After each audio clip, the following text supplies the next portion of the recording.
जय हिंद दोस्तों। स्वागत है आपका आपके अपने YouTube channel the study ocean पर। दोस्तों हम लोग जो पॉलिटी की इंडियन पॉलिटी की ऑब्जेक्टिव टाइप के क्वेश्चन को प्रैक्टिस कर रहे थे, उस सीरीज की ये अगली क्लास है दोस्तों। तो बिना देर किए चलिए स्टार्ट करते हैं हम आज की अपनी क्लास को। और दोस्तों आज का हमारा जो पहला क्वेश्चन है, निम्नलिखित में से कौन सा राज्य विधान परिषद को समाप्त करने का अधिकार रखता है। दोस्तों राज्य विधान परिषद क्या होता है, मैं बस एक मिनट में आपको बता दूं।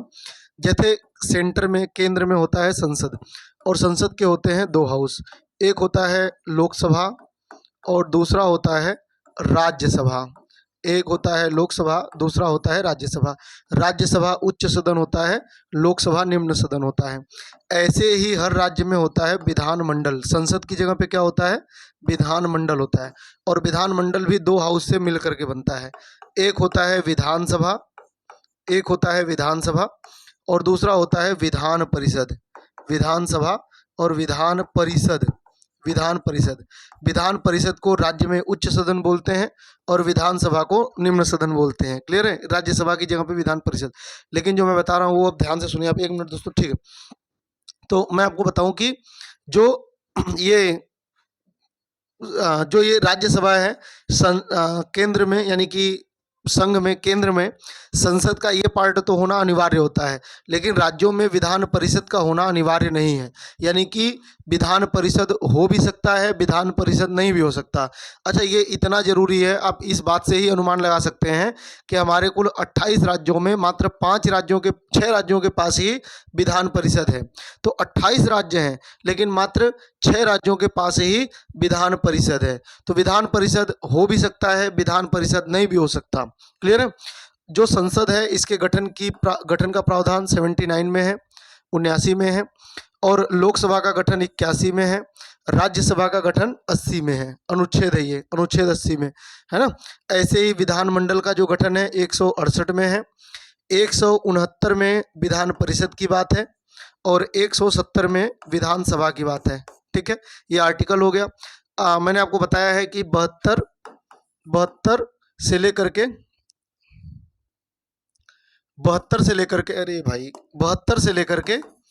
111 तक के जितने भी आर्टिकल होते हैं उसमें अगर आप 89 ऐड करेंगे तो वह राज्य का निकल करके चला आएगा।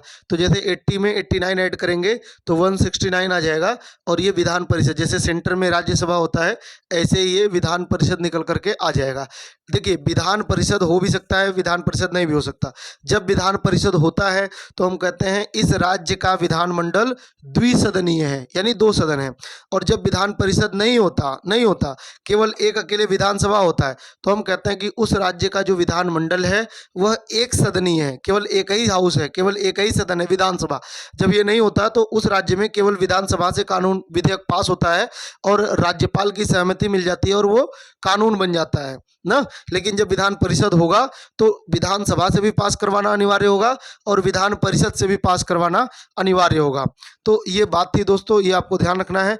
अब सवाल यही पूछा हुआ है कि विधान परिषद होगा या नहीं होगा, मतलब इसके गठन का प्रावधान या इसके समाप्त करने का प्रावधान, किसके पास ये अथॉरिटी है, किसके पास ये अधिकार है। तो क्या राज्य का राज्यपाल जब चाहे तब विधान परिषद को समाप्त कर दे या गठित कर दे, या संसद, केंद्र का जो संसद है वो विधान परिषद का गठित करे या समाप्त करे, या राज्य का विधानसभा ही डिसाइड करता है, या राष्ट्रपति, देश का राष्ट्रपति डिसाइड करता है कि विधान परिषद होगा या नहीं होगा। तो दोस्तों इसका सही आंसर क्या होगा, और इसका जो सही आंसर होगा वो होगा दोस्तों संसद। जो संसद होती है वही डिसाइड करती है कि किसी राज्य में विधान परिषद होगा कि नहीं। लेकिन जो विधानसभा होती है ये सिफारिश करती है। तो विधानसभा केवल सिफारिश करती है कि हमारे यहाँ, हमारे राज्य में एक और सदन यानी कि विधान परिषद का गठन कर दिया जाए, या हमारे राज्य की विधान परिषद को समाप्त कर दिया जाए। तो ये केवल सिफारिश करते हैं, विधानसभा केवल सिफारिश करती है। लेकिन अथॉरिटी, पावर किसके पास है, समाप्त करने का या गठित करने का, तो वो संसद के पास है। ये आपको ध्यान रखना है। नेक्स्ट है, निम्नलिखित में से कौन सा अनुच्छेद राज्यपाल को अध्यादेश जारी करने की शक्ति देती है। दोस्तों राज्यपाल को अध्यादेश जारी करने की शक्ति किस आर्टिकल में है, क्या 123 में है, 213 में है, 356 में है, या 161 में है। तो दोस्तों इसका सही आंसर क्या होगा, 213। 123 में राष्ट्रपति का अध्यादेश है ना, राष्ट्रपति का अध्यादेश है, राष्ट्रपति का अध्यादेश। क्लियर है, राष्ट्रपति का। और 213 में तो राज्यपाल का अध्यादेश है। 356 में आपको पता है राष्ट्रपति शासन है, राष्ट्रपति शासन है 356 में। और 161 में राज्यपाल का क्षमादान शक्ति है, राज्यपाल का क्षमादान, राज्यपाल का क्षमादान। सर वो कैसे? देखिए 72 में हमें पता है राष्ट्रपति का क्षमादान है, 72 में किसका है? राष्ट्रपति का। और मैंने आपको बताया कि 72 से लेकर के 111 तक के जितने आर्टिकल होंगे उसमें 89 ऐड करेंगे तो वो राज्य का निकल करके आएगा। तो ये 72 किसका है? राष्ट्रपति का। अगर इसमें 89 ऐड करेंगे तो कितना आ जाएगा? 161 आ जाएगा। और यही 161 राज्यपाल का क्षमादान की शक्ति देता है। क्लियर है? चलिए नेक्स्ट क्वेश्चन की ओर बढ़ते हैं। निम्नलिखित में से कौन सा संवैधानिक पदाधिकारी संसद द्वारा हटाया जाता है? तो संसद द्वारा कौन हटाया जाएगा? क्या राष्ट्रपति संसद द्वारा हटाया जाता है? क्या उपराष्ट्रपति संसद द्वारा हटाया जाता है? क्या मुख्य न्यायाधीश संसद द्वारा हटाया जाता है? या उपरोक्त सभी? ये सभी संसद के द्वारा ही हटाए जाते हैं। तो दोस्तों इसका सही आंसर क्या होगा? उपरोक्त सभी। राष्ट्रपति भी संसद द्वारा हटाया जाता है, उपराष्ट्रपति भी हटाया जाता है, लेकिन ध्यान रखना है राष्ट्रपति को हटाने के लिए प्रस्ताव दोनों सदनों में से किसी में भी आ सकता है, लेकिन उपराष्ट्रपति को संसद के द्वारा जब भी हटाया जाएगा तो वह केवल और केवल राज्यसभा में ही प्रस्ताव आएगा। तो राज्यसभा ही दमखम रखती है, हाँ लोकसभा का अनुमोदन आवश्यक होता है। तो ध्यान रखना है कि उपराष्ट्रपति को भी संसद द्वारा हटाया जाता है, मुख्य न्यायाधीश को भी लगभग प्रोसेस एक ही जैसा है, राष्ट्रपति के जैसा है, लेकिन कुछ इसमें अंतर है। तो ये सभी के सभी जितने भी पदाधिकारी हैं ऊपर, सभी संसद के द्वारा ही हटाए जाते हैं। नेक्स्ट है, एक है दोस्तों कथन दिया हुआ है और दूसरा है कारण दिया हुआ है, और आपको बताना है। एक है दोस्तों कथन दिया हुआ है, दूसरा है कारण है, और आपको बताना है कि कौन सा सही है और क्या है। देखिए कथन क्या दिया हुआ है? संविधान का अनुच्छेद 32, संविधान का अनुच्छेद 32 को मौलिक अधिकारों की आत्मा, संविधान की आत्मा नहीं लिखा हुआ है, मौलिक अधिकारों की आत्मा कहा जाता है। तो क्या 32 को मौलिक अधिकारोों की आत्मा कहा जाता है? और इसका कारण क्या है? अगर कहा जाता है तो क्यों कहा जाता है?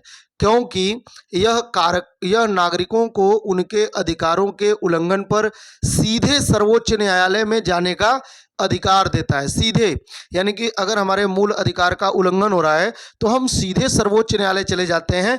इसलिए भैया 32, क्योंकि 32 के तहत ही हम जाते हैं, 32 के तहत ही हमें उपचार मिलता है, तो इसलिए 32 को मौलिक अधिकारों की आत्मा कहा जाता है। तो इसमें सही विकल्प चुनना है। ए और आर दोनों सही है, और आर ए की सही व्याख्या भी करता है। ए और आर दोनों सही है लेकिन व्याख्या नहीं करता। ए सही है, आर गलत है, ए गलत है, आर सही है, आपको बताना है। तो दोस्तों इसका सही आंसर क्या होगा? ए और आर दोनों सही है और सही व्याख्या भी है। सही में संविधान का अनुच्छेद 32 को मौलिक अधिकारों की आत्मा कहा जाता है, ये सही है। और क्यों कहा जाता है? क्योंकि, है ना, आत्मा कहा जाता है क्योंकि यह नागरिकों को उनके अधिकारों के उल्लंघन पर सीधे सर्वोच्च न्यायालय में जाने का अधिकार देता है। क्लियर है? चलिए नेक्स्ट क्वेश्चन की ओर बढ़ते हैं। भारत में सहकारी संघवाद का आधार क्या है? दोस्तों सहकारी संघवाद का आधार क्या है, यानी यहाँ पे ये कौन सा आर्टिकल है, इनमें से कौन सा आर्टिकल है जो सहकारी संघवाद का आधार है? अब सर ये क्या होता है सहकारी संघवाद? तो मैंने आपको बताया, ध्यान से सुनिए, 2 स्तर की सरकार होती है, एक केंद्र स्तर की सरकार हो, एक राज्य स्तर की सरकार हो। तो हम तुरंत कहते हैं कि सर यहाँ पर तो संघात्मक व्यवस्था है, क्योंकि यहाँ पे सेंटर अलग पावर रखता है, राज्य अलग पावर रखता है, दोनों इंडिपेंडेंट हैं, दोनों स्वतंत्र हैं, दोनों किसी के भी अंडर में काम नहीं करते, दोनों के अपने अपने सब्जेक्ट होते हैं। हमारे संविधान में भी जो 7वीं अनुसूची है इसके तहत इनके विषयों का बंटवारा कर दिया गया है। केंद्र अपना मामला देखता है, राज्य अपना मामला देखता है। तो हमारे यहाँ भैया संघात्मक व्यवस्था तो है, लेकिन हमारे यहाँ अमेरिका की तरह बिल्कुल कठोर संघात्मक व्यवस्था नहीं है। जैसे अमेरिका में बिल्कुल स्ट्रिक्ट है कि भैया ये इनसे कोई मतलब नहीं होगा, इनका इनसे कोई मतलब नहीं होगा, ये अपने विषय पर कानून बनाएंगे, ये अपने विषय पर कानून बनाएंगे। लेकिन हमारे यहाँ ऐसा नहीं है। हमारे यहाँ संघात्मक व्यवस्था है, लेकिन दोनों एक दूसरे के साथ कोऑपरेट करते हैं, सहयोग करते हैं, है ना। जरूरत पड़ने पर एक दूसरे के मामले में हस्तक्षेप भी करते हैं। जरूरत पड़ने पर अगर आवश्यकता है तो एक साथ बैठ करके डिसीजन लेते हैं। तो इसी को कहते हैं सहकारी संघवाद। जहाँ पे सहकारिता हो, जहाँ पे सहयोग हो, तो उसको हम लोग सहकारी। अच्छा, भारत का संघवाद सहकारी संघवाद है, बिल्कुल सहकारी संघवाद है। सबसे पहले भारत के संघवाद को सहकारी संघवाद किसने कहा था? तो ग्रेनविल ऑस्टिन ने, ग्रेनविल ऑस्टिन नाम के विद्वान थे। इन्होंने सबसे पहले भारतीय संघवाद को सहकारी संघवाद कहा। इन्होंने कहा कि जो भारत का संघवाद है यह सहकारी संघवाद है, क्योंकि दोनों एक दूसरे के सपोर्ट करते हैं और दोनों मिलजुल करके काम करते हैं। तो यही पूछा है कि कौन सा ऐसा आर्टिकल है जो सहकारी संघवाद स्थापित करता है। तो क्या अनुच्छेद 1 है। अनुच्छेद 1 में कहा गया है कि जो भारत होगा वह राज्यों का संघ होगा, मतलब राज्यों को मिला करके एक संघ बनेगा। तो क्या अनुच्छेद 1 कहता है? क्या अनुच्छेद 246 कहता है जहाँ पे विषयों का बंटवारा किया गया है? क्या 263 का कहता है जहाँ पे अंतर्राज्यीय परिषद के गठन का प्रावधान है? क्या अनुच्छेद 356 कहता है जहाँ पे राष्ट्रपति शासन की बात है? तो दोस्तों आप समझ गए होंगे इसका सही आंसर क्या है, अनुच्छेद 263। कैसे, आइए देखते हैं। देखिए अनुच्छेद 356, पहले मैं जो नहीं है वो बता देता हूँ कि क्यों नहीं है। अनुच्छेद 356 में राष्ट्रपति शासन की बात है। जब राज्य का कानून व्यवस्था फेल हो जाता है तब केंद्र द्वारा वहां की शासन व्यवस्था को मैनेज किया जाता है। तो यहाँ पे सहकारिता कहाँ हुआ, है ना? यहाँ पर तो केंद्र द्वारा राज्य के कानून व्यवस्था को चलाया जाता है जब फेल हो जाता है ना? तो ये तो इसको मतलब एक तरीके से इसके मैनेज कर रहा है, लेकिन राज्य उससे खुश थोड़ी है। हमें वहां पर देखेंगे जहां पे दोनों एक दूसरे के कंधे पर हाथ रख करके चल रहे हैं। तो ये आर्टिकल तो नहीं है, ये आर्टिकल नहीं है ना? 246 क्यों नहीं है? 246 में तो विषयों का बंटवारा किया गया है कि भाई ये केंद्र का है, ये राज्य का है और ये समवर्ती सूची है। तो यहाँ पर भी देखिए केंद्र अपने मामले पे, राज्य अपने मामले पे और समवर्ती सूची पर दोनों, लेकिन दोनों एक दूसरे के कंधे पर हाथ रख करके चले ये नहीं दिखाई देता। तो ये भी नहीं होगा। और अनुच्छेद 1 में कहा गया कि जो केंद्र है ये राज्यों का संघ है, लेकिन राज्य अलग नहीं हो सकते और राज्यों के पास इतना अधिकार नहीं होता कि मतलब इनके पास, राज्यों के पास इतना अधिकार नहीं होता कि ये कोई संधि समझौते का परिणाम है ऐसा मान करके ये अलग हो जाएं, है ना? तो ऐसा कुछ भी नहीं है। तो यहाँ पर भी एक नहीं है। जो सही आंसर है वो क्या है? 263। 263 क्यों है? 263 में दोस्तों अंतर्राज्यीय परिषद का गठन है। अंतर्राज्यीय परिषद का गठन है। और अंतर्राज्यीय परिषद का गठन कौन करता है?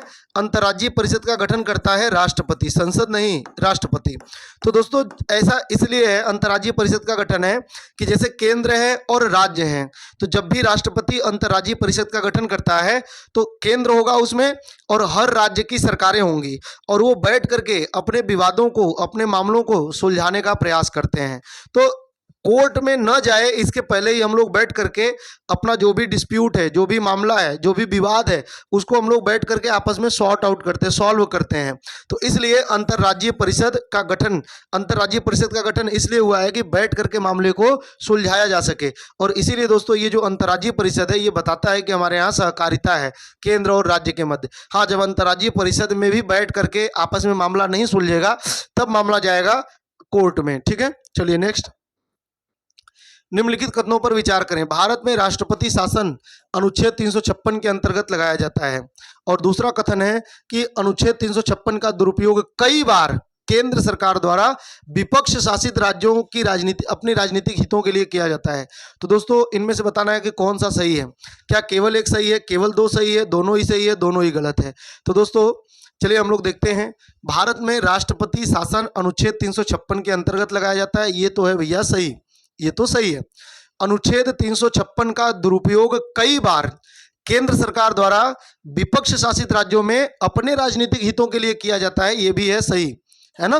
कई बार क्या होता था, अब तो नहीं होता, बहुत कम होता है, लेकिन पहले ऐसा होता था। जब हमारा संविधान लागू हुआ तब से लेकर के 1994 तक तो ये खूब हुआ, SR बोम्मई केस के समय तक तो खूब हुआ कि जब भी सेंटर में कोई पार्टी होती थी और स्टेट में, दूसरे स्टेट में, किसी स्टेट में वहां पर किसी दूसरे पार्टी की सरकार है ना?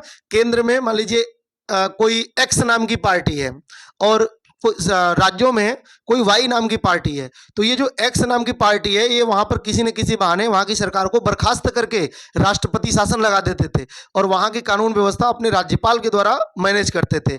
तो SR बोम्मई केस में कहा कि नहीं भाई, हमारे यहाँ संघात्मक व्यवस्था है, बिना किसी ठोस कारण से आप किसी चुनी हुई सरकार को बर्खास्त नहीं कर सकते। तो केंद्र को ये हिदायत दी गई थी SR बोम्मई केस में। लेकिन हाँ, है तो दुरुपयोग तो होता ही है।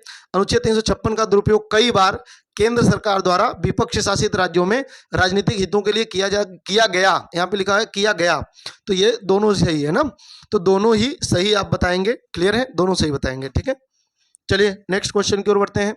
भारत के संविधान में न्यायिक समीक्षा की शक्ति किस सिद्धांत पर आधारित है? न्यायिक समीक्षा की शक्ति किस सिद्धांत पर आधारित है? दोस्तों न्यायिक समीक्षा क्या होता है तो ध्यान से समझिए। जैसे संसद है, संसद का काम क्या है? कानून बनाना। लोकसभा से पास, फिर राज्यसभा से पास, फिर राष्ट्रपति ने अपनी सहमति दे दी और वह विधेयक क्या बन जाता है? कानून बन जाता है। लेकिन आपको मैं बताऊं कि जब भी संसद ने कोई कानून बनाया और वह संविधान, मान लीजिए यहाँ पे है, वह संविधान में शामिल हो जाए, है ना, ध्यान से समझते हैं। जैसे ही संसद ने कोई कानून बनाया, संसद ने कानून बना दिया, वह संविधान में शामिल हो, इसके पहले ही सुप्रीम कोर्ट उसकी न्यायिक समीक्षा कर सकती है। न्यायिक समीक्षा क्या होता है? न्यायिक समीक्षा का मतलब होता है कि जांच करना। संसद ने कोई कानून बनाया और वह कानून संविधान में शामिल हो, मतलब कि लागू हो। संविधान में शामिल होने का मतलब लागू हो। संसद ने कानून बना दिया, अब वो पूरा प्रोसेस हो गया, सब कुछ हो गया, कानून बन गया, लेकिन अब वो कानून एक्टिव हो, लागू हो, उसके पहले ही कोर्ट क्या करती है? उसकी न्यायिक समीक्षा करती है। न्यायिक समीक्षा का मतलब उस कानून की जांच करती है। या तो वह किसी के कहने पर ऐसा करे, या तो वह स्वतः संज्ञान ले ले कि भाई क्या ये संविधान के सम्मत है या नहीं है, आपने जो कानून बनाया है क्या ये संविधान के अनुकूल बनाया है या नहीं बनाया है, इसकी मैं जांच करूंगा। और अगर वह संविधान के अनुकूल नहीं है तो आपके द्वारा बनाए गए कानून को निरस्त कर दिया जाएगा। सुप्रीम कोर्ट ने बहुत सारे कानूनों को निरस्त कर दिया है कि भाई ये संविधान सम्मत नहीं है, इसलिए इसको निरस्त किया जा रहा है। इसका सबसे बड़ा एग्जाम्पल क्या है? 99वां संविधान संशोधन, जो एनजेएसी कानून था 2015 में। सुप्रीम कोर्ट ने कहा कि भाई ये संविधान की मूल भावना के खिलाफ है, इसलिए आपके द्वारा बनाए गए कानून को मैं कैंसिल कर रहा हूँ, रद्द कर रहा हूँ। क्लियर है? तो ये संसद द्वारा बनाए गए कानून की समीक्षा करता है सुप्रीम कोर्ट, और इसी को कहा जाता है न्यायिक समीक्षा। और यही पूछ रहा है कि जो ये सुप्रीम कोर्ट द्वारा न्यायिक समीक्षा की जाती है यह किस सिद्धांत पर आधारित है? किस सिद्धांत पर आधारित है? तो क्या संसदीय सर्वोच्चता के सिद्धांत पर आधारित है? क्या संघवाद के सिद्धांत पर आधारित है? क्या शक्तियों के पृथक्करण के सिद्धांत पर आधारित है? या विधि के शासन के आधार पर ये स्थापित है? तो देखिए मैं आपको बताता हूं, ध्यान से सुनिए। भले ही आपको आंसर न पता हो, लेकिन एलिमिनेट करके आप आसानी से पता कर सकते हैं। वैसे इसका सही आंसर क्या होगा? विधि का शासन। कैसे, हम बताते हैं। पहले ये तीनों कैसे नहीं होगा वो सुन लीजिए, फिर मैं बताऊंगा कि विधि का शासन कैसे होगा। पहले ये तीनों क्यों नहीं है? तो सबसे पहले संसदीय सर्वोच्चता। आप मुझे एक बात बताइए, अगर संसद ने कोई कानून बनाया है, संसद ने बना दिया और सुप्रीम कोर्ट ने उसकी जांच की कि भाई ये संविधान सम्मत है या नहीं है, और अगर नहीं है तो सुप्रीम कोर्ट ने उसको रद्द कर दिया, तो क्या इससे संसद की सर्वोच्चता दिख रही है आपको कि भाई संसद सर्वोच्च है? ऐसा फील हो रहा है? अगर संसद द्वारा बनाए गए कानून को सुप्रीम कोर्ट रद्द करती है तो क्या इससे संसद की सर्वोच्चता दिखाई देती है? बिल्कुल भी नहीं। अच्छा, संसद की सर्वोच्चता कहां पर है? संसद की सर्वोच्चता ब्रिटेन में है। ब्रिटेन में अगर संसद ने कोई कानून बना दिया तो सुप्रीम कोर्ट उसकी न्यायिक समीक्षा नहीं कर सकती, है ना। वहां पे संसद ही सर्वोच्च है। संसद जो कानून बना देता है, बल्कि सुप्रीम कोर्ट के डिसीजन को संसद चाहे तो कैंसिल कर दे ब्रिटेन में। तो ब्रिटेन में संसद की सर्वोच्चता है, हमारे यहाँ संसद की सर्वोच्चता नहीं है। ध्यान रखना आपको, है ना, संसद की सर्वोच्चता नहीं है। तो क्या संसद ने कोई कानून बनाया और सुप्रीम कोर्ट ने उसकी न्यायिक समीक्षा की, तो इससे संसद की सर्वोच्चता दिखा आपको? बिल्कुल भी नहीं। तो ये तो होगा ही नहीं। संघवाद दोस्तों उस मुद्दे को कहते हैं जहां पे केंद्र और राज्य दो स्तर की सरकारें हैं और इनका कोई मामला है। यहाँ पर तो संसद और सुप्रीम कोर्ट दोनों एक ही स्तर पे हैं। केंद्र लेवल पे ही संसद भी है और केंद्र लेवल पे ही वो सुप्रीम कोर्ट है। इन दोनों के मध्य कोई ऐसा डिस्प्यूट हो रहा है, तो यहाँ पे संघवाद कहां से आ गया? संघवाद तब होता है जब संसद और विधानमंडल के मामले में कोई मामला होता है ना, तो हम कहते हैं कि भाई यह इनको कमजोर कर रहा है या यह इनको मजबूत कर रहा है। लेकिन यहाँ पर केंद्र और राज्य वाला मामला नहीं है, यहाँ पे संसद और सुप्रीम कोर्ट वाला मामला है, तो संघवाद का तो कोई मामला ही नहीं है। यहाँ पे शक्तियों का पृथक्करण। आप मुझे एक बात बताइए, अगर संसद ने कोई कानून बनाया और सुप्रीम कोर्ट ने उसको रद्द कर दिया, तो क्या इससे शक्तियों का पृथक्करण दिखाई दे रहा है कि भाई ये अपना काम करेंगे, ये अपना काम करेंगे? ये अपना काम तब करते हम मानते जब सुप्रीम कोर्ट का काम केवल न्याय करना होता। वो कानून अच्छा है बुरा है, भाई वो तो यहाँ पे बैठे हुए संसद में 543 लोग लोकसभा के, 245 लोग राज्यसभा के और एक राष्ट्रपति ने ऑलरेडी जांच कर लिया है कि वो कानून सही है कि नहीं। एक बार अगर संसद ने कानून बना दिया तो सुप्रीम कोर्ट केवल उस कानून के तहत न्याय करे। सुप्रीम कोर्ट का काम है न्याय करना। तब हम कहते हैं कि भैया ये तो शक्तियों का बिल्कुल पृथक्करण है। जैसे कि अमेरिका में शक्तियों का बिल्कुल स्पष्ट पृथक्करण है, तो शक्तियों का पृथक्करण है, लेकिन सुप्रीम कोर्ट यहाँ पे न्यायिक समीक्षा करती है। न्यायिक समीक्षा करने का मतलब होता है कि इनके मामले में हस्तक्षेप हो गया ये, हालांकि ये मतलब पॉजिटिव हस्तक्षेप है, हम कभी भी नेगेटिव नहीं बताएंगे, हम कहेंगे कि ये पॉजिटिव हस्तक्षेप है ना।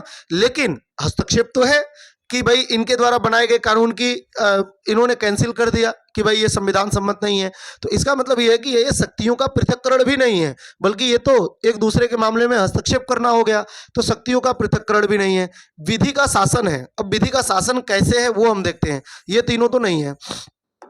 विधि का शासन कैसे हुआ? तो विधि का शासन ऐसे हुआ कि सुप्रीम कोर्ट क्या कहती है कि भाई हम किस चीज की जांच कर रहे हैं, हम इसलिए जांच कर रहे हैं कि आपने जो कानून बनाया है क्या वह संविधान सम्मत है कि नहीं। कहीं ऐसा तो नहीं है कि प्रधानमंत्री हैं या मंत्रिपरिषद हैं, उन्होंने अपने स्वार्थ के लिए कोई कानून बना दिया है। ऐसा तो नहीं है यहाँ के बैठे हुए नेता अपनी लालच के लिए कोई कानून बना दिया है। यहाँ पर ऐसा तो नहीं है किसी पॉलिटिकल पार्टी ने अपने फायदे के लिए कोई कानून बना दिया है। तो भाई यहाँ पर ध्यान रखना है आपको कि संविधान का शासन है, यहाँ पे किसी व्यक्ति किसी पार्टी का शासन नहीं है। यहाँ पे किसी व्यक्ति, कोई व्यक्ति कितना भी चर्चित हो जाए, किसी व्यक्ति का शासन नहीं होगा, किसी पार्टी का शासन नहीं होगा, बल्कि संविधान का शासन होगा। और हम आपके द्वारा कानून की जब जांच करते हैं तो हम यही चेक करते हैं कि यह संविधान के अनुकूल है कि नहीं। क्या ऐसा तो नहीं है कि ये आपके राजनीतिक हितों के लिए है। तो इसका मतलब ये है कि ये जो जांच कर रहे हैं हम, वो क्यों कर रहे हैं? वो इसलिए कर रहे हैं क्योंकि हम ये बताना चाहते हैं कि हमारे यहाँ संविधान का शासन है, कानून का शासन है। और आपको जब भी कानून बनाना है तो संविधान के अनुसार बनाना होगा। कानून का शासन है, यहाँ पे कानून के अकॉर्डिंग बनाना होगा आपको, ठीक है। तो इसलिए यह विधि का शासन स्थापित करता है। जो सुप्रीम कोर्ट की न्यायिक समीक्षा है यह विधि का शासन स्थापित करता है। दोस्तों थोड़ा सा यह कॉन्सेप्चुअल फैक्ट था, कॉन्सेप्चुअल क्वेश्चन था, इसलिए मुझे ये थोड़ा सा बताना जरूरी था। और अगर आपने इत्मीनान से समझा होगा तो ये समझ में आ गया होगा आपको, और आगे से ये क्वेश्चन गलत नहीं होगा आपका। नेक्स्ट है, निम्नलिखित में से कौन सा अनुच्छेद राज्यपाल को विशेष शक्तियां प्रदान करता है, जैसे कि असम और मेघालय में। दोस्तों यहाँ पे राज्यपाल, ये क्वेश्चन थोड़ा सा टेक्निकली कुछ अलग तरीके से लिखा है। वास्तव में ये कहना ये चाहता है कि जो राज्यपाल को विशेष शक्तियां प्रदान करता है, तो ये राज्यपाल को विशेष शक्ति प्रदान नहीं है, ये किसी राज्य को विशेष शक्ति का मतलब विशेष शक्ति प्राप्त है। राज्य को विशेष शक्ति प्राप्त है, इसलिए वहां पे राज्यपाल विशेष शक्ति रखता है। नहीं समझ में आया आपको? फिर से समझिए। जो साधारण राज्य हैं, भारत में जितने भी राज्य हैं, वो उनके यहाँ तो जैसे सामान्य नियम है वैसे हैं, लेकिन कुछ राज्य हैं जिनको विशेष पावर है, और उन राज्यों के पास विशेष पावर है, इसलिए वहां पे राज्यपाल भी विशेष पावर रखते हैं। तो वही पूछा है कि किस आर्टिकल के तहत कौन सा अनुच्छेद राज्यपाल को विशेष शक्तियां प्रदान करता है, जैसे कि असम और मेघालय में। यहाँ पे दिया हुआ है असम और मेघालय में, तो क्या अनुच्छेद 371, अनुच्छेद 356, अनुच्छेद 161, अनुच्छेद 213। तो अनुच्छेद 213 में तो है अध्यादेश, राज्यपाल का अध्यादेश है, राज्यपाल का अध्यादेश है। 161 में है राज्यपाल का क्षमादान, ये सब तो साधारण मामले में है, क्षमादान है। 356 में है राष्ट्रपति शासन है, राष्ट्रपति शासन है। और यहाँ पर है दोस्तों, कुछ राज्यों को विशेष राज्य का दर्जा दिया गया है, और यहाँ पर जिन राज्यों को विशेष राज्य का दर्जा दिया गया है उनमें से एक असम और एक मेघालय भी है।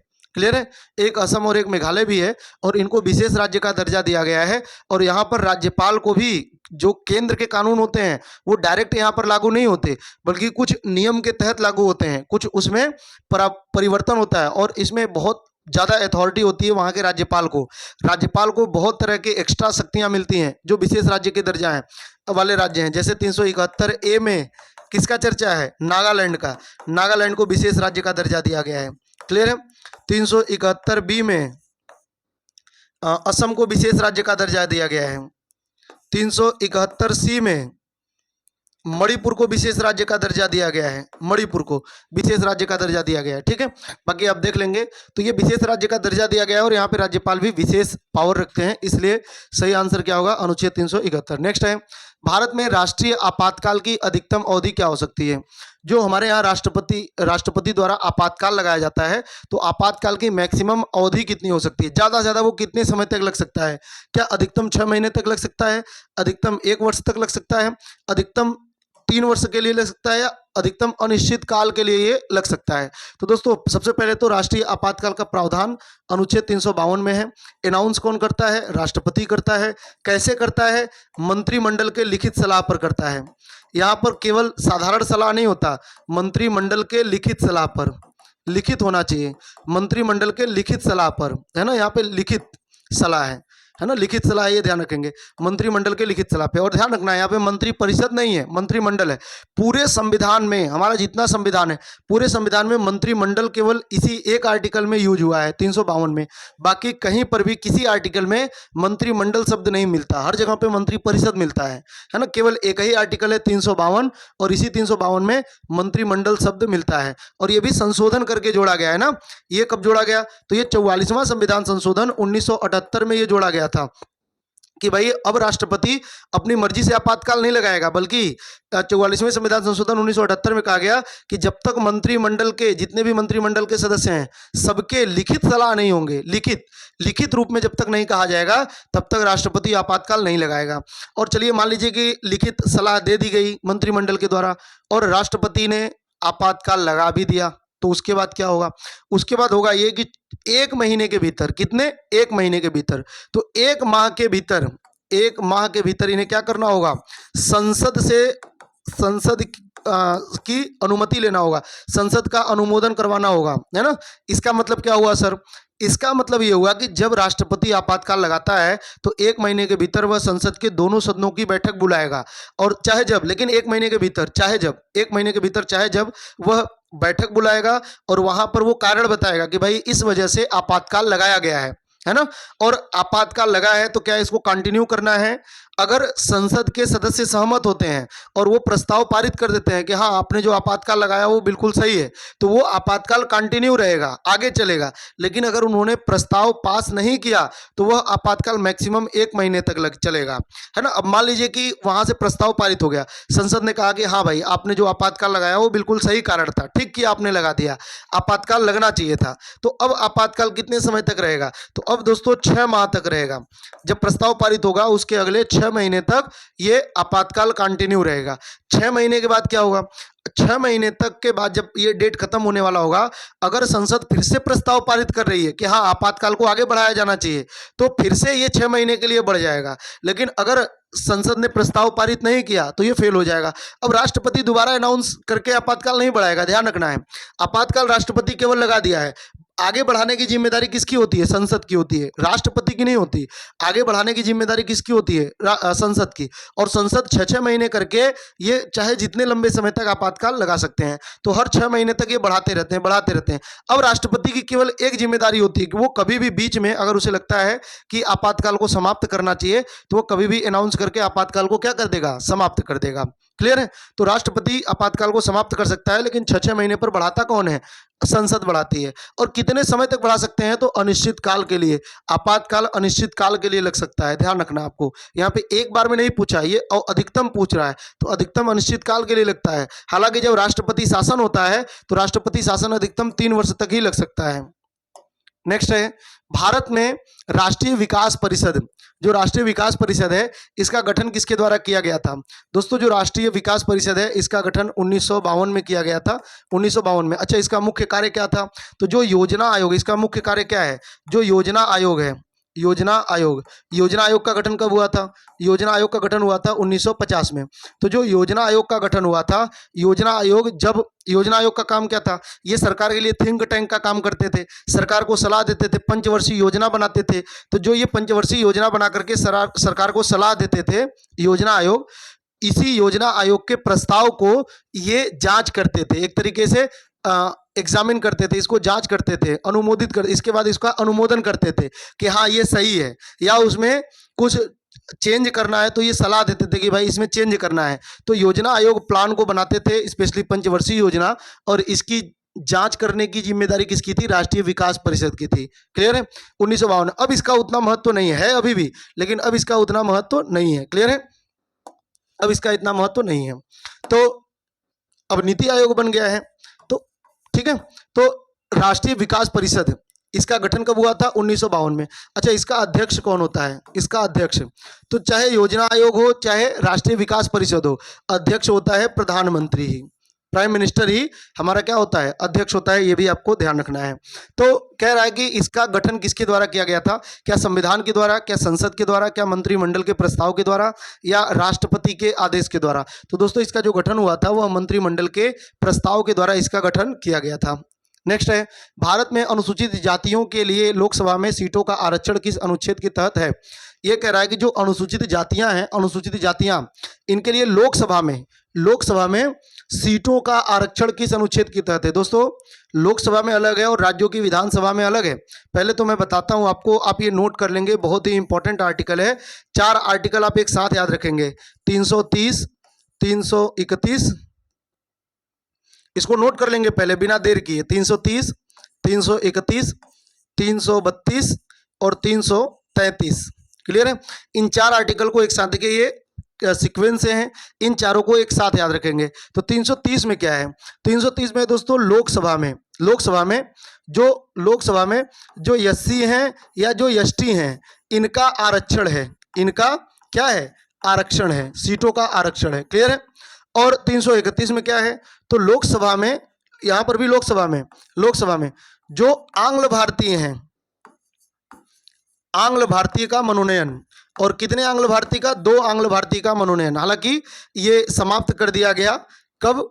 तो 104वां संविधान संशोधन करके 2019 में इसको समाप्त कर दिया गया। क्लियर है? लेकिन आर्टिकल इंपॉर्टेंट है, पूछा जाता है। फिर 332 में क्या है? 332 में दोस्तों जो विधानसभा है, विधानसभा राज्यों में, तो जैसे सेंटर में लोकसभा है ऐसे ही राज्यों में विधानसभा है, और विधानसभा में भी एससी और एसटी के आरक्षण का प्रावधान है। एससी और एसटी के आरक्षण का प्रावधान है।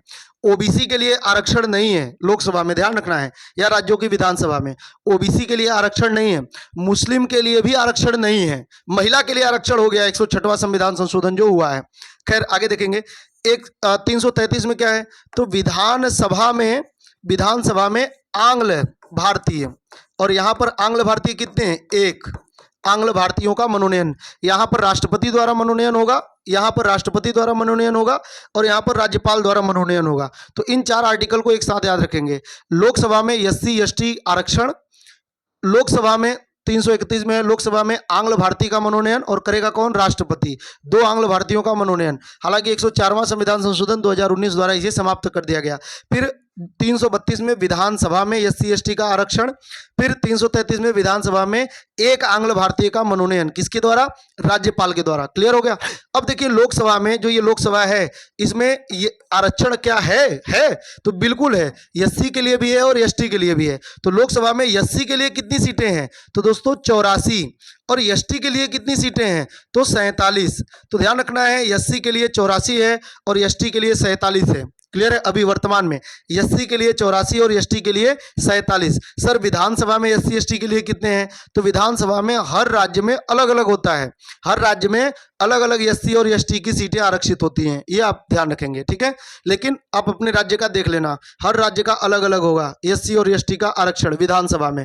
लेकिन जो लोकसभा में एससी और एसटी का आरक्षण है, अच्छा ध्यान रखना है कि राज्यसभा में या विधान परिषद में आरक्षण नहीं है।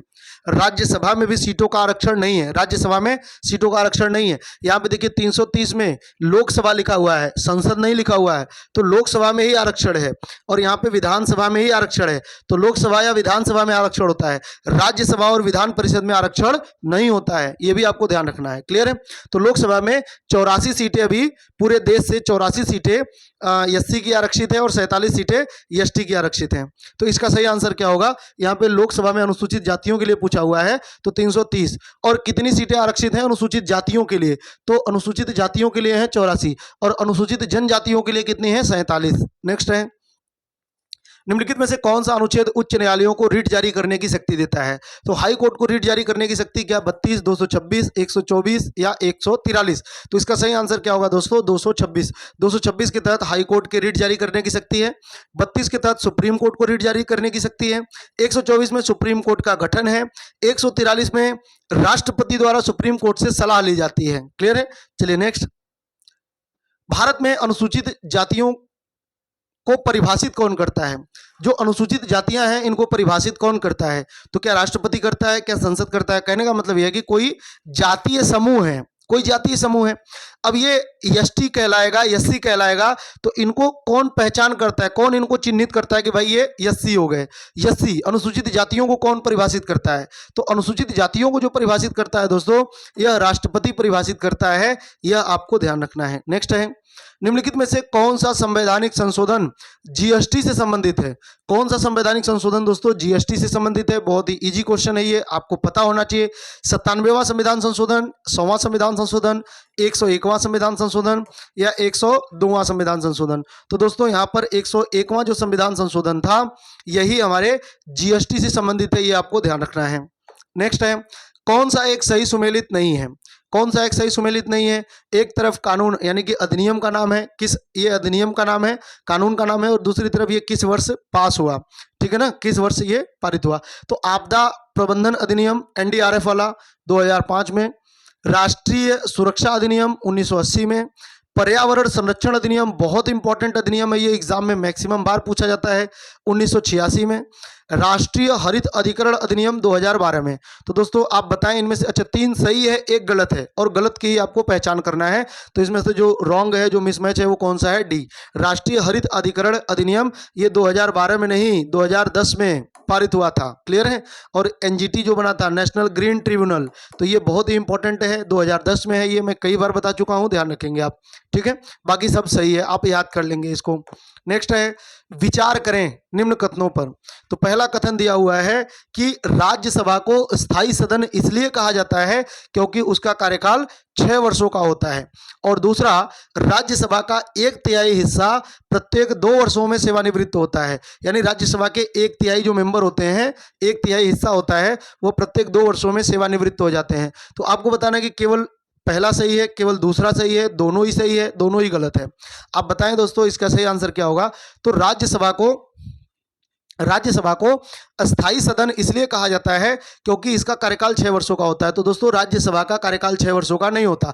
इसमें आधी बात तो सही लिखी हुई है कि राज्यसभा को अस्थाई सदन कहा जाता है, लेकिन इसलिए कहा जाता है क्योंकि उसका कार्यकाल 6 वर्षों का होता है, तो ये वाला गलत हो गया। उसका कार्यकाल 6 वर्षों का नहीं होता। राज्यसभा को अस्थाई सदन इसलिए कहते हैं क्योंकि राज्यसभा निरंतर चलती है, वह कभी भंग नहीं होती, है ना।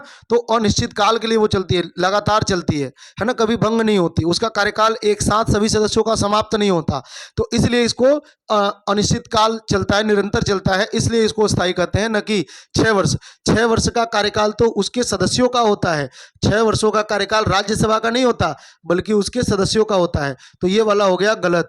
और दूसरा है, राज्यसभा का 1/3 हिस्सा प्रत्येक 2 वर्षों में सेवानिवृत्त होता है, और ये है दोस्तों सही। और इसमें से सही आंसर क्या बताएंगे आप? केवल 2 सही है, केवल 2 सही है, क्लियर है। चलिए, तो दोस्तों हमारा जो नेक्स्ट क्वेश्चन है वह है, भारत में राष्ट्रपति की भूमिका केवल औपचारिक होती है, और इसका कारण है, भारत में संसदीय प्रणाली अपनाई गई है जिसमें कार्यपालिका की वास्तविक शक्ति मंत्रिपरिषद के पास होती है। तो आपको बताना है कि क्या ए और आर दोनों सही है? आर ए की सही व्याख्या है, ए और आर दोनों सही है, लेकिन व्याख्या नहीं है। ए सही है, आर गलत है, ए गलत है, आर सही है। दोस्तों इसमें पहला कथन क्या दिया हुआ है? भारत में राष्ट्रपति की भूमिका केवल औपचारिक होती है। औपचारिक का मतलब होता है कि केवल खाना पूर्ति के लिए, केवल दिखाने के लिए। तो ये बात बिल्कुल सही है। भारत में जो राष्ट्रपति होता है दोस्तों, भारत में जो राष्ट्रपति होता है, भारत में जो राष्ट्रपति होता है, इसकी भूमिका केवल और केवल क्या होती है? औपचारिक ही होती है, केवल दिखाने के लिए, है ना। वास्तविक पावर तो प्रधानमंत्री के पास होता है। और जहाँ कहीं भी संसदीय प्रणाली होता है, वहाँ पे 2 स्तर की सरकार, 2 सरकारें होती हैं, एक वास्तविक, एक नाम मात्र। जिस भी व्यवस्था में, जहाँ कहीं भी अगर संसदीय शासन प्रणाली अपनाई गई है, तो वहाँ पर एक नाम मात्र का होगा और एक वास्तविक होगा, है ना। तो हमारे यहाँ वास्तविक कौन है? जो मंत्रिपरिषद है। और मंत्रिपरिषद का हेड कौन होता है? प्रधानमंत्री। तो इसलिए प्रधानमंत्री वास्तविक पावर रखता है और राष्ट्रपति नाम मात्र का पावर रखता है। क्यों? क्योंकि हमने संसदीय शासन प्रणाली को अपनाया है। जहाँ कहीं भी संसदीय शासन प्रणाली होगा तो वहाँ ऐसे ही होगा। हमारे यहाँ भी संसदीय शासन प्रणाली है, इसलिए ऐसे ही है। राष्ट्रपति नाम मात्र का है, वास्तविक पावर मंत्रिपरिषद के हेड प्रधानमंत्री के पास है। तो कथन दिया हुआ है कि भारत में राष्ट्रपति की भूमिका केवल औपचारिक होती है, ये बिल्कुल सही है। कारण भारत में संसदीय प्रणाली अपनाई गई है जिसमें इसका कारण है क्योंकि भारत में संसदीय प्रणाली अपनाई गई है जिसमें कार्यपालिका की वास्तविक शक्ति मंत्रिपरिषद के पास होती है। अगर मंत्रिपरिषद की जगह पे प्रधानमंत्री होता तब भी सही होता, दोनों ही सही हैं और सही व्याख्या भी है। राष्ट्रपति इसीलिए औपचारिक है क्योंकि जो संसदीय प्रणाली होती है वहां पे वास्तविक पावर मंत्रिपरिषद के पास होती है। क्लियर है? चलिए नेक्स्ट क्वेश्चन की ओर बढ़ते हैं। निम्नलिखित में से कौन सा संवैधानिक संशोधन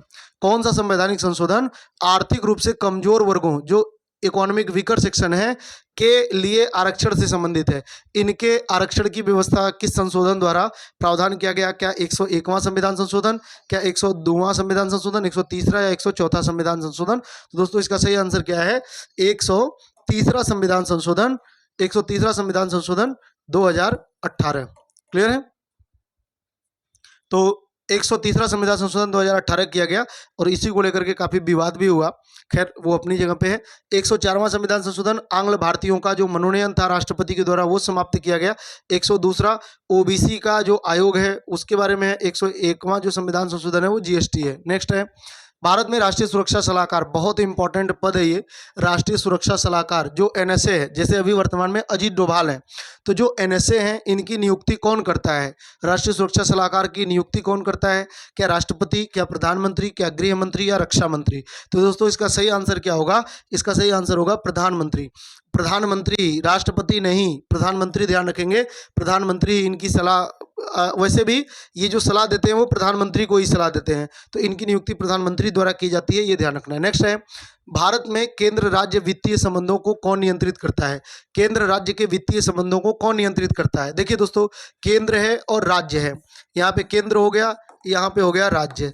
तो राज्यों के पास जो टैक्स वसूलने के का अधिकार है, जो राइट है, जो अथॉरिटी है, ये बहुत कम सब्जेक्ट पर है और वो भी वो विषय हैं जहाँ पे ज़्यादा इनको टैक्स मिलता नहीं है। तो राज्यों के पास टैक्स वसूलने की बहुत ज़्यादा अथॉरिटी नहीं है, ये टैक्स के से बहुत कम पैसा पाते हैं और जो सारा का सारा पैसा है 80-90% पैसा है वह केंद्र के पास इकट्ठा होता है। सेंट्रल गवर्नमेंट ही पूरा टैक्स कलेक्ट करती है और पैसा इकट्ठा करती है।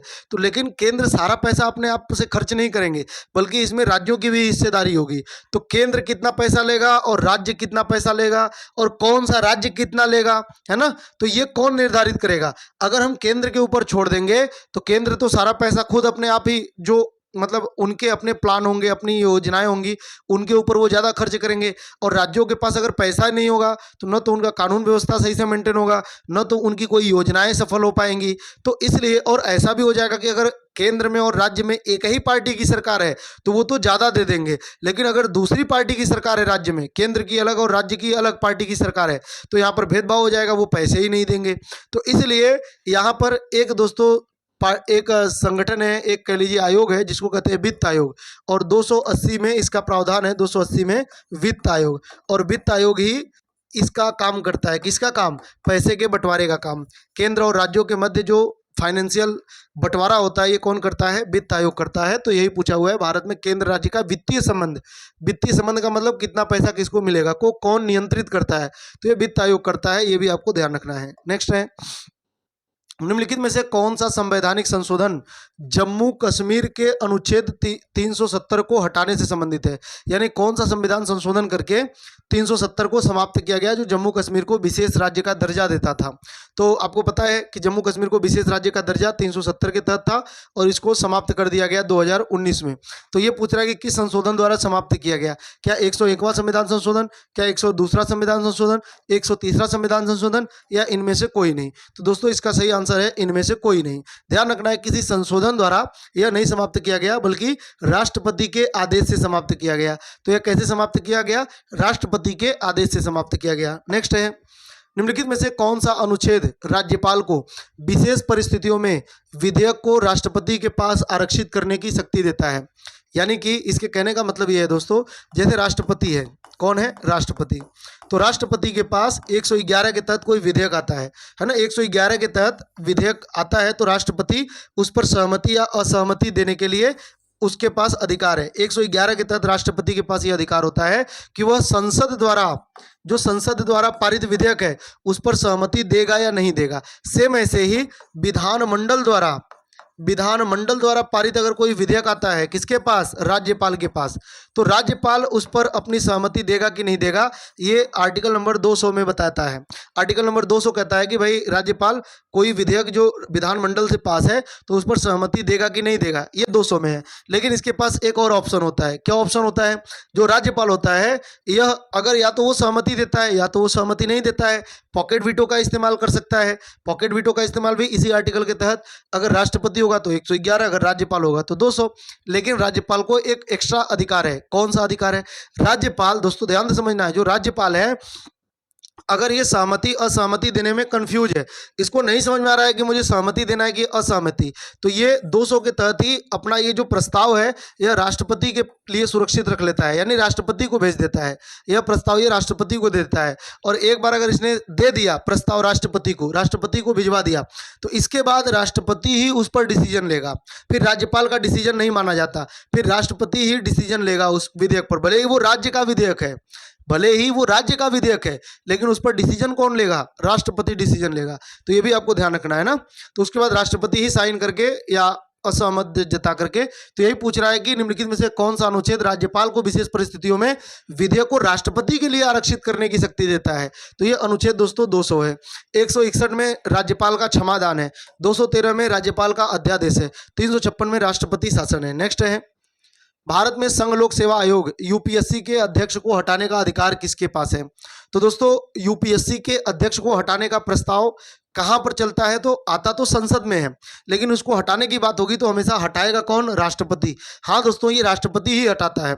अगर यूपीएससी, ध्यान से समझिएगा, अगर यूपीएससी के अध्यक्ष या सदस्यों की बात हो, या अच्छा स्टेट के एसपीएससी, चाहे यूपीएससी हो, यूनियन पब्लिक सर्विस कमीशन हो, चाहे स्टेट पब्लिक सर्विस कमीशन हो, है ना, स्टेट के भी संघ लोक सेवा आयोग, जो राज्य लोक सेवा आयोग होते हैं, इनके भी अध्यक्ष को हटाने की जिम्मेदारी राष्ट्रपति के पास है, राज्यपाल के पास नहीं। तो यूपीएससी हो, चाहे एसपीएससी हो, स्टेट पब्लिक सर्विस कमीशन हो, चाहे सीएजी हो, चाहे इलेक्शन कमीशन हो, इनको हटाने की बात होगी तो हमेशा हटाएगा राष्ट्रपति ही। इनके ऊपर जो अभियोग चलेगा तो वो भले ही संसद में चले, लेकिन इनको हटाने की बात होगी तो हमेशा हटाएगा राष्ट्रपति ही। ये आपको ध्यान रखना है दोस्तों, इनको हटाएगा हमेशा राष्ट्रपति ही। भारत में नागरिकता अधिनियम पहली बार कब लागू हुआ था? तो भारत में नागरिकता अधिनियम पहली बार कब लागू हुआ? क्या 1950 में, 1955 में, 1960 में या 1971 में? तो इसका सही आंसर क्या होगा दोस्तों? 1955 में। और ये मैं पहले बता चुका हूं, नागरिकता अधिनियम 1955 में पहली बार ये लागू हुआ था। नेक्स्ट है, भारत में लोकसभा का विघटन कौन कर सकता है? दोस्तों जो लोकसभा का विघटन है ये कौन करता है? तो लोकसभा का विघटन आर्टिकल नंबर 85 के तहत होता है। और कौन करता है? क्या राष्ट्रपति, प्रधानमंत्री, लोकसभा का अध्यक्ष या मुख्य न्यायाधीश? तो दोस्तों इसका जवाब करेंगे आप लोग कमेंट बॉक्स में। जवाब जरूर दीजिए दोस्तों, क्योंकि आपके जवाब ही हैं जो हम तक पहुंचते हैं और हमें ये पता चल पाता है कि हाँ भाई आप सीरियस होकर के पढ़ रहे हैं। हालांकि वीडियो पर व्यू भले थोड़े कम आ रहे हैं, लेकिन वीडियो का जो देखने का हावर है वो काफ़ी अच्छा है ना, व्यू के हिसाब से काफ़ी अच्छा है। तो काफ़ी अच्छा लगता है, काफ़ी खुशी होती है कि जो सिंसियर, जो स्टूडेंट हैं, जो सीरियस हैं, वो पढ़ रहे हैं वास्तव में, है ना, वीडियो को पूरा देखते हैं। और आप भी वीडियो को पूरा ही देखा करिए, तभी आपको फायदा भी होगा। और दोस्तों अगर वीडियो अच्छा लगे तो आप लाइक किया करिए। लाइक करने से क्या होता है, रिदम बनता है यूट्यूब का, तो वो दूसरे को सिफारिश करता है कि भाई आप भी इस वीडियो को देखें, उसके स्क्रीन पर भी आता है वीडियो। तो लाइक करिए। मुझे ज़्यादा जानकारी है नहीं वैसे टेक्निकल, लेकिन मतलब ऐसा मैंने सुना है। तो आप लाइक किया करिए, कमेंट किया करिए। कमेंट से हमारे पास आपकी प्रतिक्रिया पहुँचती है। वीडियो अगर अच्छा लगता है तो पॉजिटिव कमेंट करिए। अगर कोई कमी लगती है ना, क्लास में कुछ कमी लगे या मतलब वॉइस को लेकर के, क्वालिटी को लेकर के, तो वो भी बताया करिए। ऐसा नहीं कि सर बुरा मान जाएंगे या सर क्या सोचेंगे, ऐसा बिल्कुल भी नहीं है। सुधार करने का प्रयास करेंगे। सुधार ही जीने का एक आधार होता है। निरंतर जीवन में सुधार होता रहता है। तो आप निसंकोच, बिना किसी सोच के, बिना ऐसा नहीं है कि सर क्या सोचेंगे, अगर कोई भी कमी दिखता है आपको तो कमेंट करके हमें बताया करिए, ठीक है। और दोस्तों यह चैनल जो प्रमोट होने की बात है, जो आगे बढ़ने की बात है, वह बिना आपके सहयोग के आगे नहीं बढ़ेगी, ये तो कंफर्म है ना, क्योंकि स्टूडेंट ही स्टूडेंट को बताते हैं। तो अगर वीडियो आपको अच्छा लगता है तो अपने जानने वाले दूसरे स्टूडेंट को ये बताया करिए वीडियो को देखने के लिए। ज़बरदस्ती नहीं है, केवल सलाह, है ना, सलाह के तौर पे। अगर आपको लगता है कि वीडियो से उनको भी फ़ायदा हो सकता है तो उनको सलाह दिया करिए, वीडियो को शेयर किया करिए, है ना, और चैनल को सब्सक्राइब भी किया करिए और दूसरों को भी चैनल सब्सक्राइब करने के लिए बोला करिए दोस्तों। क्योंकि बिना सपोर्ट के देखिए कुछ भी हो, है ना, मैं पढ़ाता हूँ, मेरी लालच कुछ भी हो, जो भी हो, लेकिन एक बात तो तय है कि जितनी बड़ी संख्या होती है टीचर, चाहे मैं हूँ चाहे कोई भी हो, मोटिवेट होता है और भी ज़्यादा अच्छा थोड़ा फील होता है कि हाँ इतने सारे स्टूडेंट, इतना बड़ा परिवार हमारा है, इतने सारे स्टूडेंट हमारे साथ मिल करके पढ़ रहे हैं ना, तो काफ़ी अच्छा फील होता है अगर एक बड़ा परिवार होता है तो। ठीक है, तो ये आपकी नैतिक जिम्मेदारी है दोस्तों, क्योंकि कंटेंट बनाने में वास्तव में बहुत समय लगता है, बहुत इसको बनाना, फिर इसकी जांच करना, इसको पढ़ाना। दोस्तों कई बार क्या होता है, अभी हमारे पास पूरा का पूरा वो इंफ्रास्ट्रक्चर है नहीं एकदम बढ़िया, तो क्या होता है कि कभी लाइट चली गई, कभी मतलब बीच में आवाज़ बंद हो गया था, कुछ भी होता है तो बहुत सारी दिक्कत हो जाती है ना। तो इसलिए आप थोड़ी नैतिक जिम्मेदारी है, चैनल को सपोर्ट करिए, प्रमोट करिए। ठीक है, तो चलिए मिलते हैं हम लोग अगली क्लास में, तब तक दोस्तों आप पढ़ाई करते रहिए। जय हिंद, जय भारत।